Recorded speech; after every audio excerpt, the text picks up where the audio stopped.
ಗಂಗಮ್ಮನೆಯವರ ಸ್ವಗೃಹದಲ್ಲಿ ಹರಿಕಥೆಯನ್ನ ಮಾಡಲಿಕ್ಕೋಸ್ಕರವಾಗಿ ಆತ್ಮೀಯ ಸ್ನೇಹಿತರು ಹಾಗೂ ಬ್ಯಾಂಕಿನಲ್ಲಿ ಸೇವೆಯನ್ನು ಮಾಡ್ತಿರ್ತಕ್ಕಂಥ ಲೋಕೇಶ್ ಅವರು ಇವತ್ತು ಇವರ ಸ್ವಗೃಹಕ್ಕೆ ರಾಜಾಸತ್ಯುಲಕ ಅಥವಾ ಚರಿತ್ರಭಾವ ಎಂಬತಕ್ಕಂಥ ಹರಿಕಥೆಯನ್ನು ಮಾಡಲಿಕ್ಕೆ ಬಂದಿದ್ದಾರೆ.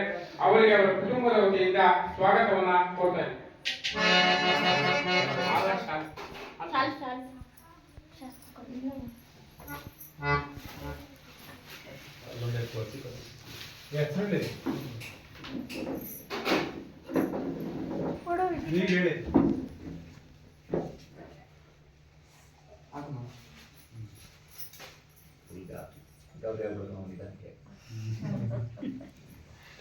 ಹಾಗೆ ಆತ್ಮೀಯ ಸ್ನೇಹಿತರು ಗುರುಗಳು ಆಗಿರ್ತಕ್ಕಂಥ ಅನೇಕಾರು ನಾಟಕಗಳನ್ನು ಕಲಿಸಿ ಹಾರ್ಮೋನಿಯಂ ಭಾಷೆಯಲ್ಲಿ ಖ್ಯಾತಿಯನ್ನು ಪಡೆದುಕೊಂಡಂತ ರಂಗಮುತ್ತು ಸರ್ ಅವರು ಹೊರಟಿಗೆ ಇವರು ಕೂಡ ಆಗಮಿಸಿದರೆ ಅವರು ಕೂಡ ಕುಟುಂಬ ವತಿಯಿಂದ ಸ್ವಾಗತವನ್ನ ಕೋರ್ತಾ ಇದ್ದಾರೆ.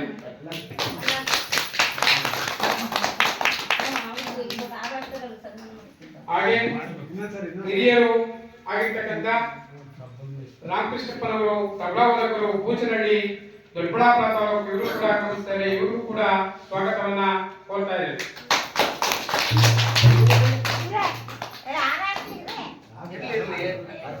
ಹಾಗೆ ಹೆಸರಾಂತ ಹಾರ್ಮೋನಿಯಂ ಮಾಸ್ಟರ್ ದಿವಂಗತ ವಿಖ್ಯಾತಪ್ಪನವರ ಪುತ್ರರು ಆಗಿರ್ತಕ್ಕಂಥ ಘಟಮೋದಕರು ಆಗಿರ್ತಕ್ಕಂಥ ನಾಗರಾಜರವರು ಕೂಡ ಆಗಮಿಸಿದ್ದಾರೆ.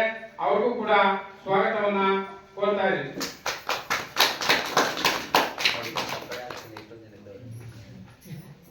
ಹಾಗೂ ಗುರುಗಳಾಗಿರ್ತಕ್ಕಂಥ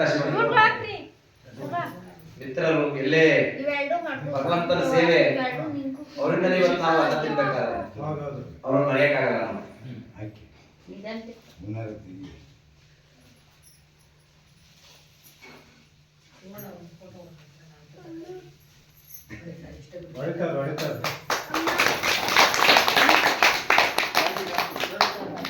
ಹಾಗೆಯೇ ಇಲ್ಲಿ ಧ್ವನಿವರ್ಧಕವಾಗಿ ವೈದ್ಯ ಸೇವೆಯನ್ನ ಮಾಡಿರ್ತಕ್ಕಂಥ ನಾಗರಾಜರವರು ಒಂದು ಪುಷ್ಪಹಾರವನ್ನ ಸ್ವೀಕರಿಸಬೇಕು ಅಂತ ಕೇಳ್ಕೊಳ್ತಾರೆ.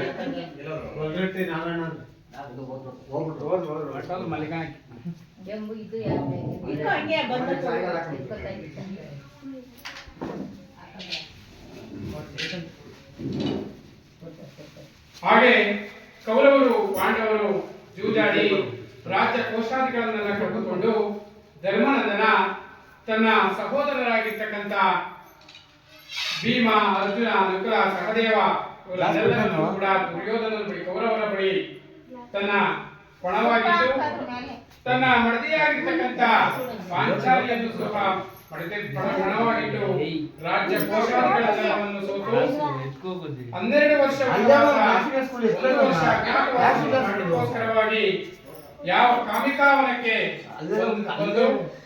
ಒಂದು ಪರ್ಣ ಕುಟೀರವನ್ನ ಸಿದ್ಧಪಡಿಸಿಕೊಂಡು ಕಾಲವನ್ನು ಕಳೆಯುತ್ತಾ ಇದ್ದಾರೆ. ಒಂದಾನೊಂದು ದಿವಸ ಅವರ ಕುಲಗುರುಗಳಾಗಿರ್ತಕ್ಕಂಥ ಬೃಹದೇಶ್ವರ ಮಹಾಮುನಿಗಳು ತನ್ನ ಶಿಷ್ಯರನ್ನು ನೋಡಲಿಕ್ಕೋಸ್ಕರವಾಗಿ ಪಾಂಡವರಿದ್ದ ಕಾಮಿಕಾವನದ ಕಡೆಗೆ ಬರ್ತಾ ಇದ್ದಾರೆ. ಬಂದಂತಹ ಗುರುಗಳನ್ನ ದೂರದಿಂದಲೇ ಭೀಮಸೇನ ನೋಡ್ತಾನೆ. ಭೀಮಸೇನ ನೋಡಿದ ಕೂಡಲೇ ಅಣ್ಣನಾಗಿರ್ತಕ್ಕಂಥ ಧರ್ಮನಂದನನ್ನು ಕೂಡಿ, ಅಣ್ಣ, ನಮ್ಮ ಕುಲಗುರುಗಳಾಗಿರ್ತಕ್ಕಂಥ ಬೃಹದೇಶ್ವರ ಮಹಾಮುನಿಗಳು ಬರ್ತಾ ಇದ್ದಾರೆ ಅಂದಾಗ ಆ ಧರ್ಮನಂದನ ಅವರನ್ನು ಕರೆದುಕೊಂಡು ನಮ್ಮ ಪರ್ಣ ಕುಟೀರಕ್ಕೆ ಬಾ ಎಂಬುದಾಗಿ ಬಂದಂತಹ ಪೂಜ್ಯರಿಗೆ ದೀರ್ಘಾಂಡ ನಮಸ್ಕಾರವನ್ನು ಸ್ವೀಕರಿಸಿ, ಆಗ ಬಂದಂತಹ ಗುರುಗಳು ಧರ್ಮನಂದನ ಕುಶಲವಾಗಿದೆಯಾ, ಕ್ಷೇಮವಾಗಿದೆಯಾ ಎಂಬುದಾಗಿ ಕೇಳೋಣ. ಕೇಳಿದಂತಹ ಧರ್ಮನಂದನ, ಪೂಜ್ಯರೇ, ನಾನು ಏನೆಂದು ಹೇಳಲಿ? ತನ್ನ ರಾಜ್ಯ ಕೋಶಾಧಿಗಳನ್ನೆಲ್ಲ ಕಳೆದುಕೊಂಡು ತನ್ನ ಸಹೋದರನನ್ನು ಕಳೆದುಕೊಂಡು ಮಡದಿಯಾಗಿರ್ತಕ್ಕಂಥ ಪಾಂಚಾಲಿಯನ್ನು ಸಹ ಕಣವಾಗಿಟ್ಟು ರಾಜ್ಯ ಕೌಶಲ್ಯಗಳನ್ನು ಕಳೆದುಕೊಂಡು ಕಾಡಿಗೆ ಬಂದಿದ್ದೇನೆ. ಕಾಡಿನಲ್ಲಿರ್ತಕ್ಕಂಥ ಗೆಡ್ಡೆ ಗೆಣಸುಗಳನ್ನು ತಿಂದು ಕಾಲವನ್ನು ಕಳೆಯುತ್ತಿದ್ದೇನೆ. ನಾನು ಯಾವ ಸುಖವೆಂದು ಹೇಳಲಿ ಎಂದು ಧರ್ಮನಂದನ ಗುರುಗಳಿಗೆ ಹೇಳೋಣ. ಆ ಹೇಳಿದಂತಹ ಸಂದರ್ಭದಲ್ಲಿ ಬೃಹದೇಶ್ವರ ಮಹಾಮುನಿಗಳು, ಅಯ್ಯ ಧರ್ಮನಂದನ, ನೀನು ಏನು ಕಷ್ಟವನ್ನು ಪಡುತ್ತಿದ್ದೀಯಾ? ನಿನಗೆ ಬಂದಿರತಕ್ಕಂಥ ಕಷ್ಟ ಏನು? ನಿನಗೆ ಕಷ್ಟಕ್ಕೆ ಬೇಕಾಗಿರ್ತಕ್ಕಂಥ ಸಹೋದರರಿದ್ದಾರೆ, ಮಡದಿಯಾಗಿರ್ತಕ್ಕಂಥ ಪಾಂಚಾಲಿ ಇದ್ದಾಳೆ, ಅದು ಅಲ್ಲದೆ ಸೂರ್ಯನಿಂದ ಬರ್ತಕ್ಕಂಥ ಅಕ್ಷಯ ಪಾತ್ರೆ ನಿನಗೆ ಯಾವ ಅಡಿಗೆ ಬೇಕಾಗಿದೆಯಾ ಆ ಅಡಿಗೆ ಸಿದ್ಧವಾಗ್ತಕ್ಕಂಥ ಅಕ್ಷಪಾತ್ರೆ ಪಡ್ಕೊಂಡಿದ್ಯಾ, ಇದೆಂತಹ ಕಷ್ಟವನ್ನು ಪಡ್ತಾ ಇದೆಯಾ. ಹಿಂದೆ ತ್ರೇತಾಯುಗದಲ್ಲಿ ಗೋವಿಂದವರ್ಮನ ಪುತ್ರನಾಗಿರ್ತಕ್ಕಂಥ ರಾಜ ಸತ್ಯವ್ರತನ ಪಟ್ಟಂತಹ ಕಷ್ಟದಲ್ಲಿ ಎಳ್ಳಿನಷ್ಟು ನೀನು ಕಷ್ಟವನ್ನು ಪಟ್ಟಿಲ್ಲ ಎಂಬುದಾಗಿ ಯಾವ ಬೃಹದೇಶ್ವರ ಮಹಾಮುನಿಗಳು ಅಂದು ಕಾಮಿಕಾವನದಲ್ಲಿ ಪಾಂಡವರಿಗೆ ಹೇಳಿದಂತಹ ಕಥಾಭಾಗವನ್ನ ಗಂಗಾಶಮ್ಮ ಮತ್ತು ಗಂಗಮಲ್ಲಯ್ಯರ ಸಂಭ್ರಮದಲ್ಲಿ ಯಾವ ರೀತಿಯಾಗಿ ನಾವು ಸ್ವಾಮಿಯನ್ನು ಪ್ರತಿಷ್ಠಾಪನೆಯನ್ನು ಮಾಡಿದ್ದೇವೋ ಅದೇ ರೀತಿಯಾಗಿ ನಾವು ಸ್ವಾಮಿ ಪ್ರತಿಷ್ಠಾಪನೆಯನ್ನು ಮಾಡಿ ಕಾಮಿಕಾವನದಲ್ಲಿ ಹೇಳಿದಂತಹ ಕಥಾಭಾಗವನ್ನು ನಾವು ಸಂಭ್ರಮದಲ್ಲಿ ಮಾಡ್ತಾ ಇದ್ದೇವೆ. ಹಾಗೆ ರಾಜ ಸತ್ಯವ್ರತ ಎಂಬ ಹೆಸರು ಏಕಪ್ಪ ಬಂತು ಅಂತಂದ್ರೆ ಗೋವಿಂದವರ್ಮ ಮತ್ತು ಪ್ರಭುದತ್ತ ದೇವಿಯವರಿಗೆ 64 ವರ್ಷಗಳ ಕಾಲ ಮಕ್ಕಳಿರುವುದಿಲ್ಲ. ಒಂದಾನೊಂದು ದಿವಸ ಬ್ರಹ್ಮ ಮಾನಸ ಪುತ್ರರಾಗಿರ್ತಕ್ಕಂಥ ನಾರದ ಮುನಿಗಳು ಗೋವಿಂದವರ್ಮನ ಆಸ್ಥಾನಕ್ಕೆ ಬರ್ತಾರೆ. ಬಂದಂತಹ ಪೂಜ್ಯರಿಗೆ ಕುಶಲವಾಗಿದೆಯಾ ಕ್ಷೇಮವಾಗಿದೆಯಾ ಎಂಬುದಾಗಿ ಆ ದಂಪತಿಗಳನ್ನು ಕೇಳೋಣ.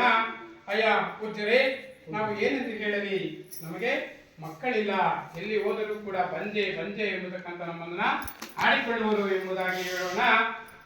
ಆ ಬಂದಂತಹ ನಾರದ ಮುನಿಗಳು, ಅಯ್ಯ ರಾಜದಂಪತಿಗಳಿರ, ನಾನು ಒಂದು ವ್ರತವನ್ನು ಹೇಳುತ್ತೇನೆ, ಬಹಳ ಶ್ರದ್ಧಾ ಭಕ್ತಿಯಿಂದ ನೀವು ಹೇಳಿದ್ದೇ ಆದರೆ ಮಾಡಿದ್ದೇ ಆದರೆ ವರ್ಷ ತುಂಬುವುದರೊಳಗಾಗಿ ನಿಮಗೆ ಒಂದು ಪುತ್ರ ಸಂತಾನವನ್ನ ಲಭಿಸುತ್ತದೆ ಎಂಬುದಾಗಿ ಹೇಳೋಣ. ಆ ರಾಜದಂಪತಿಗಳು ಆ ನಾರದ ಮುನಿ ಹೇಳಿದಂತಹ ಮಾತಿಗೆ ಆ ಪೂಜೆಯನ್ನ ಸತ್ಯದಿಂದ ಸತ್ಯನಾರಾಯಣ ಸ್ವಾಮಿ ವ್ರತವನ್ನ ಮಾಡ್ತಾರೆ. ಆ ಸತ್ಯನಾರಾಯಣ ಸ್ವಾಮಿ ವ್ರತದಿಂದ ಹುಟ್ಟಿದ ಮಗುವೇ ನಮ್ಮ ಕಥಾನಾಯಕ ರಾಜ ಸತ್ಯವ್ರತ. ಆ ರಾಜ ಸತ್ಯವ್ರತ ಏಕಪ್ಪ ಬಂತು ಅಂತಂದ್ರೆ ಸತ್ಯದಿಂದ ಸತ್ಯನಾರಾಯಣ ಸ್ವಾಮಿ ವ್ರತವನ್ನು ಮಾಡಿದ ಫಲವಾಗಿ ಹುಟ್ಟಿದ ಮಗುವಿಗೆ ರಾಜ ಸತ್ಯವ್ರತ ಎಂಬತಕ್ಕಂಥ ನಾಮಕರಣವನ್ನ ಮಾಡಿ ಪಟ್ಟವನ್ನು ಕಟ್ಟಿ ವಯಸ್ಸಿಗೆ ಬಂದಂತಹ ಸತ್ಯವ್ರತ ಮಹಾರಾಜನಿಗೆ ಸೌರಾಷ್ಟ್ರಪುರವನ್ನು ಆಡ್ತಕ್ಕಂಥ ಸೂರಸೇನ ಮಹಾರಾಜನ ತಂಗಿಯಾಗಿರ್ತಕ್ಕಂಥ ಚಂದ್ರಹಾಸೆಯನ್ನು ತಂದು ಲಗ್ನವನ್ನು ಮಾಡಿ ಗೋವಿಂದವರು ಮತ್ತು ಪ್ರಭುತ್ವ ದೇವಿಯವರು ತೀರ್ಥಯಾತ್ರೆಗಳಿಗೆ ಹೊರಡ್ತಾರೆ. ಒಂದಾನೊಂದು ದಿವಸ ಒಡ್ಡೋಲಗ ನಡೀತಾ ಇರ್ತದೆ ದೇವೇಂದ್ರನ ಸಭೆಯಲ್ಲಿ. ಆ